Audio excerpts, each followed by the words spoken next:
starting off with just an A-plus guest. Cliff Schecter is kind enough to join us, a national pundit. You see him with Stephanie Miller on a lot of different news outlets. Of course, his Blue Amp YouTube channel is exceptional. And if you're not subscribed to that, you are just plain wrong. He's kind enough to join us for the first half hour today. Hey, Cliff, how are you, my friend? I'm doing well, buddy. How are you? I'm doing great. It's nice to have you here. And, of course, I'm glad that you can get a double dose in Chicago now with the great listeners over at WCPT 820. All right, my friends in Chicago, we can debate pizza. You know what I'm saying? That kind of thing. Patty Vasquez, the other host on WCPT, we already did that last Friday. I don't know. There are some things I don't want to cross lines, man. I'll eat anything. Fair. That seems fair. We can debate baseball eventually, too. The whole thing. Well, I'm just sitting here right now, as you know, I'm originally a New York guy. And every reporter, they're killing me. They're all like, the Yankees are on the verge of signing Juan Soto. Medical records are being checked and that kind of stuff. And, of course, that's very important with the Yankees because medical records are usually the most important story by the middle of our season. So, well, hey, I could say this about Minnesota. We got, Byron Buxton's about to – he's saying he's going to try to make it to center field all next year, but just during that announcement, I think he broke 4 bones in his hand. So, I don't know. It's such a shame. He's got so much talent, man. If that guy could just stay healthy. Mr. Glass himself. Although, hey, we love our Cubbies and White Sox. Is that believable? Right. Is that believable? I'll go with that. They're all right. Awesome, too. Yes. Let's talk about Kevin McCarthy first. You and I talked. I think you made the point is this is a guy whose entire career was about becoming Speaker of the House. He, of course, it became clear with Johnson that he was never going to get back that Speaker's chair. And when that happened, I think it broke his heart. He has announced he is leaving the House at the end of this year, which is, a bit of a surprise. Your thoughts, first of all, on the whole thing there. Yes, he announced he's leaving to spend more time with his lobbyists. What a pathetic career. I mean, I don't know what else. He got there in 2006. He rose up to leadership. Originally was going to challenge when Boehner stepped down. To become Speaker. They had that little, in the end, he didn't get it. And he came back because he was willing to do whatever it took to become Speaker. And the two things that should be etched on his political gravestone were that after January 6th, he helped rehabilitate Donald Trump when some Republicans are actually speaking out. We're starting to isolate Trump. And Trump really, at that point, for the first time that I had ever seen in politics, needed somebody to bring him a life raft. You know what I mean? Needed somebody to help him. Kevin McCarthy flew down to Mar-a-Lago and took that picture with him, that infamous picture, and helped rehabilitate him so that we're still dealing with him today. And the party followed that lead and jumped aboard on the lies about the election, the lies about January 6th, and the rest, which Liz Cheney, of course, has been talking about lately with her book and everywhere. And the second thing that should be etched in his gravestone is that political gravestone is that when he realized he couldn't become Speaker because the House is filled with a bunch of monkeys flinging feces. I can say that, right? Oh, of course. Of course. There we go. Based on a true story. By the way, based on a true story. Yes, actually, that is true. The Republicans who broke in there on January 6th did actually wipe feces on the walls because they're great people. Yeah. He was willing to make an alliance with one of the most arguably insane, stupid, moronic, conspiratorial. You just think of how you want to describe Marjorie Taylor Greene. She is a deleterious force in everything she touches. And he mainstreamed her, and he did it because she brought along enough of the crazy right to vote for him for Speaker. It still took him 15 tries. Mm-hmm. He still only lasted, I believe, about 10 or 30 Scaramucci's? You have to do the math on that. But 10-month speakership, 15 tries. Was it worth it? He mainstreamed this person who spoke of Jewish lasers and of Catholics being satanic, of the devil sitting on the Pope's shoulder and whispering in his ear, and God knows Islamophobia and homophobia, and just this awful, terrible person. And he mainstreamed her. And so for Trump and for Marjorie Taylor Greene, he should be remembered forever for that. When you look at where the House goes, I mean, right now they desperately want to validate their investigation into Joe Biden and make it seem like he clearly committed some crimes. I mean, NBC went after Comer the other day and just basically made him look like an idiot. And this whole Biden thing. Nobody has to make him look like an idiot. I hate to correct you, but fair Comer statement. Pyle does a pretty good job himself. Yeah, fair statement. But they want to desperately do this. They definitely don't have certain Republicans who are going to vote for this because they know that will be the end of their political career in their toss-up or even leans Democrat districts. That being said, this makes it even more difficult. I don't know what the California rules are for a special election, but if this is held open until, say, like April, which it quite literally, it very reasonably could be, it might not be till April till they get the replacement. They're not going to have – I mean, you think that they had problems before. It's going to even get worse for them in the U.S. House. Yeah, here's the fun part, right? With George Santos expelled and Kathy Hochul setting an election for as soon as possible because that's a D+3 seat that we never should have lost and now will be in great shape to take in February. So that's a 2-seat swing, not just one. Bill Johnson here in Ohio stepping down in this corrupt deal where Youngstown State – with no input from the student and faculty and anybody, are making this guy who has no experience in education, who's a Trump supporter and who an election denier, the head of Youngstown State. So that's one seat they're going to be down here. I don't know how quickly they can have an election here. And I assume in California, Newsom can control the process. The Democrat, it's a very Republican seat. They still likely would win McCarthy's seat, not definitely. So he could push it back if he wanted to. Now, my math tells me, and I didn't major in math, and I'm not very good at it, but if everything I just said happens, the Republicans would have a 1-seat margin in the House. That's what they want. Somebody gets a bad cold one day and doesn't show up, or 2 people do, and the Democrats should just run rampant, take the place over, and vote for everything we ever dreamt of. And so they weren't able to do anything with a 5, 7, whatever vote majority. Anybody think they can do anything with a 1-vote majority? So yeah, it throws them into complete disarray. And what I love about this is that, to me, is the pettiness of this. Mm-hmm. McCarthy could have done something to help his party and stuck around. But to me, this feels a lot like him looking at the they always change their name. It used to be the Study Committee, now the Freedom Caucus. Who knows? Next week there'll be the Jewish Laser Committee.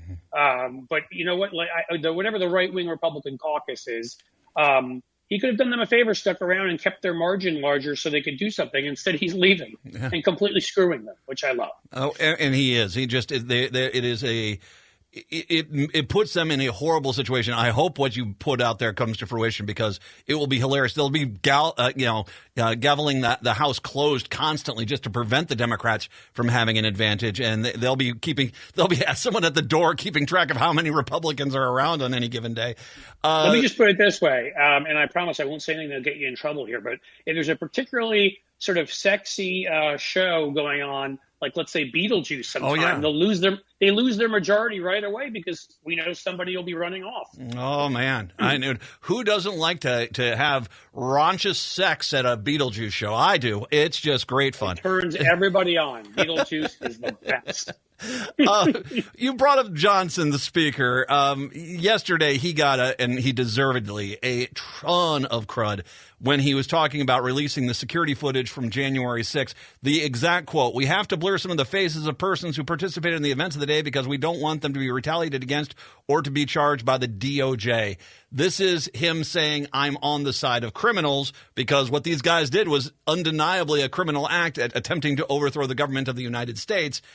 And the fact is he's saying, I'm not going to allow prosecution of people who committed a crime. I brought this up yesterday. I don't think he'd be saying the same thing if this was footage from the George Floyd protests in Minneapolis in 2020. I think that, sure. I'm pretty sure he wouldn't be standing up for the people that they wanted to deem as the villains. The reality is these people try to overthrow the government of the country, and here he is basically saying, I'm going to run interference for you. And he was one of the ones we know now was one of the largest cheerleaders for it, aided and abetted it. But he's religious, and of course that's what Jesus would have done. Yeah. It's always these frauds, these fake religious figures, who they only find the parts in the Bible, like the 2 or 3 passages that let them hate people and ignore everything else. As you know, Jesus never talked about helping the poor, so Mike Johnson fits right in. Yeah. He is just this creepy little weirdo figure. I swear to God, every time I see this creepy, just, when I see him talking, he just gives me the willies. He's so, I mean, the blurring, maybe he got that idea. I have a feeling he got that idea because maybe when he and his son monitor each other's porn, they blur the faces out. Is that, I don't know. Maybe that's what they do. Beetlejuice porn, still the best. I'm sorry. No, but I'll just say quickly, I can't make something out like fun of him, but I have to say something serious. I mean, he is dangerous, and luckily he will have no margin because more has come out too about his beliefs. And as we know, he has some of the clients he had when he was a lawyer were groups that think that for being gay you should be executed, and for being a doctor who performs an abortion, and a woman who has one. And he basically, I mean, I don't care if this is controversial. He is, or they call him, MAGA Mike. He should be called Hamas Mike because he's basically the same set of beliefs about women's rights, about gay rights, about you name it. Well, and I'll say this as someone who is a Christian, I will say this. I haven't seen, he clearly doesn't have the Gospel of Matthew in his Bible. That's surely not in there. Good portions of Matthew, Mark, Luke, and John are also missing. But I will say too that, he reminds me of a villain, like a bad action movie where you think the one guy's the good guy the entire time. And then all of a sudden, halfway through the movie, you realize the guy that looks so milquetoast is actually the real villain. I mean, that's Speaker Johnson right there in any of these action films. Yeah, he is. What is he? He's. Oh, come on. He's Kevin Spacey from. I didn't even mean it that way, but go for it if you want. He's from Come on, the Usual Suspects. Yes. Remember? You realize at the end. Oh, and by the way, sorry if we ruined you. The movie's only 30 years old at this point. I know. I'm sorry. We've gotten past that point. He is. He. What's the dude's name? It's driving me crazy. The name of the character. Kaiser Soze. Kaiser Soze. Yeah, that's right. He's Kaiser Soze because you believe the whole time that Kevin Spacey's this wimpy, innocent guy, and you find out, of course, not so much. And kind of like in real life. We got to take a break. We'll come on back. Trump is insisting he's going to be a dictator. And also, we're going to ruin another great movie for you. It's The Name of the Sled. That's a little preview for you. We'll got that coming up here. Cliff Schecter, kind enough to join us today and talk politics on your Wednesday. It is the Matt McNeil Show.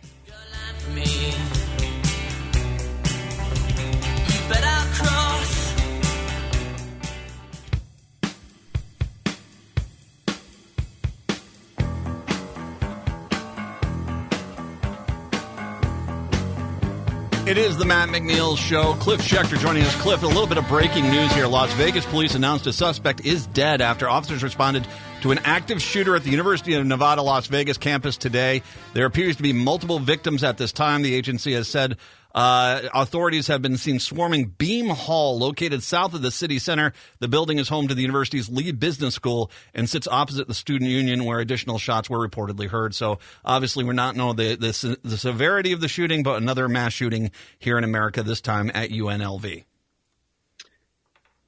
I mean, it gets exhausting. As you know, I've worked on this issue a ton, and we've spoken about it. I think you guys you tightened up your laws there when Democrats took over in a number of ways, background checks, red flag laws, if I'm correct. And that's great. And those are all good first steps. But someday we're going to decide to take this issue seriously. And we're going to decide that humans who want to just go about their business and live have the same rights, if not greater rights, than people who want to own killing machines. And I'm sorry. And this is coming from somebody who used to shoot competitively on a rifle squad. So I know my way around guns, but I don't know when we're going to get to that point where we prioritize the lives of innocent people.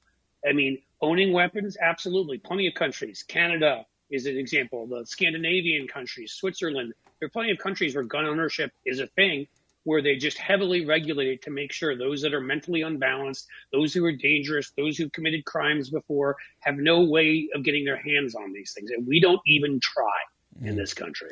And until we do, this is going to be the result. It seems like the one thing that people have forgotten is that we have a right to not have guns jammed in our faces and shot at us all the time. We have a right to that in this country, but that right is ignored while basically we pander to a bunch of gun companies and bullet manufacturers. It is disturbing.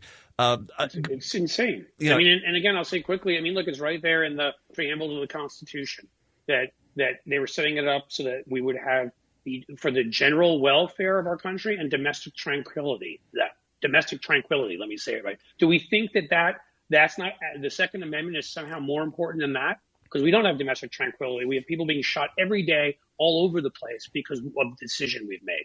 Not to mention, it kills the First Amendment because you don't have the right to assembly when you want to get together and petition your government, or you want to get together and assemble, and you can be scared that people are going to show up and shoot you because of your political beliefs. So it kills a whole bunch of our other rights because we become so extreme on this one right.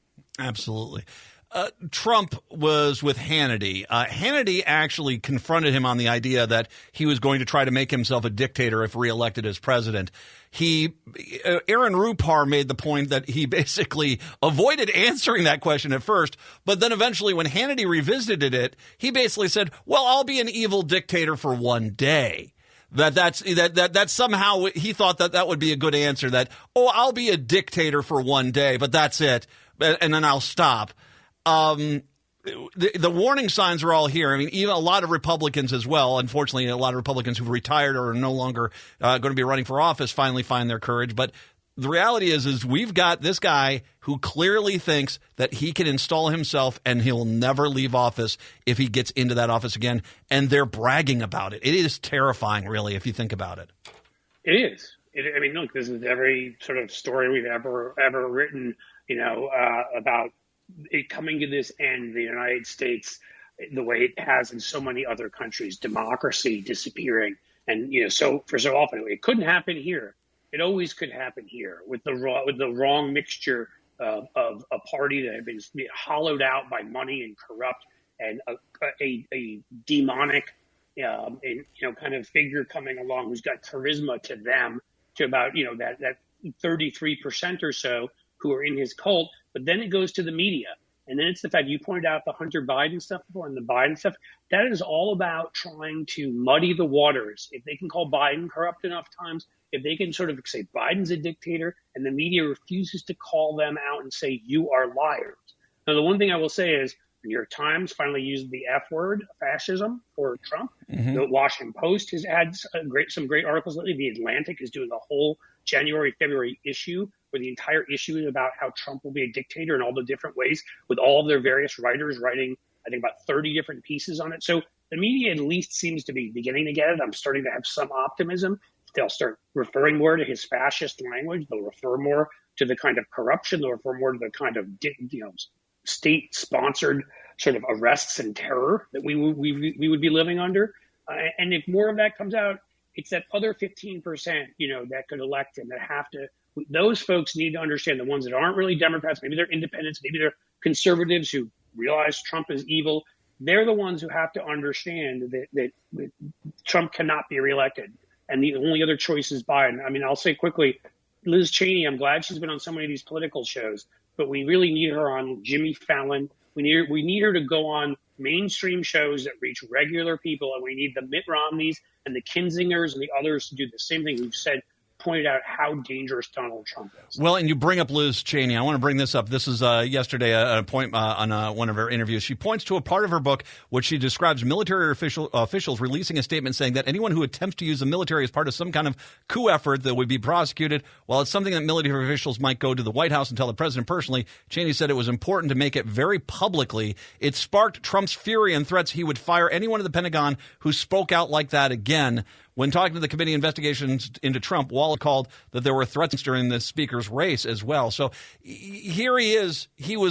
The military made a very public statement after clearly there was pressure by Trump to basically bring the military in to attack the citizens of this own country so that he could stay in power. And he was furious that basically the military, and once again, thank God for General Milley and the rest of those guys, they saved the country basically by basically looking at him and saying, no, that's not what we're here for. And but this is he's bragging about this stuff now. Right. Well, remember, it always was, you could follow the trail very easily when all the living defense secretaries wrote that piece telling the military what their duty was before, inauguration day, before January 6th. And one of them was Dick Cheney. And it was always quite obvious to me where that came from, that Liz Cheney, who had been in these meetings and had been on these phone calls, had heard and seen things that she was scared enough this might actually happen, and had gone to her dad with it. who, my gosh, when we're all rooting for Dick Cheney, that's how far we know we've come. When his dad got together the living defense secretaries at the time to write this piece. Yes, I know. That's like a reverse Breaking Bad redemption arc of Dick Cheney going from being the Iraq monster to going to being the guy that helped save democracy. I do think that piece that he helped co-author was very important. I do think it sent out a clear message to a lot of conservatives and others who cared about the Constitution, who were like, this, okay, if Dick Cheney is writing this, then there must be serious worries that this guy is going to try to commit, to have a coup. And so, I mean, a strange world we now inhabit.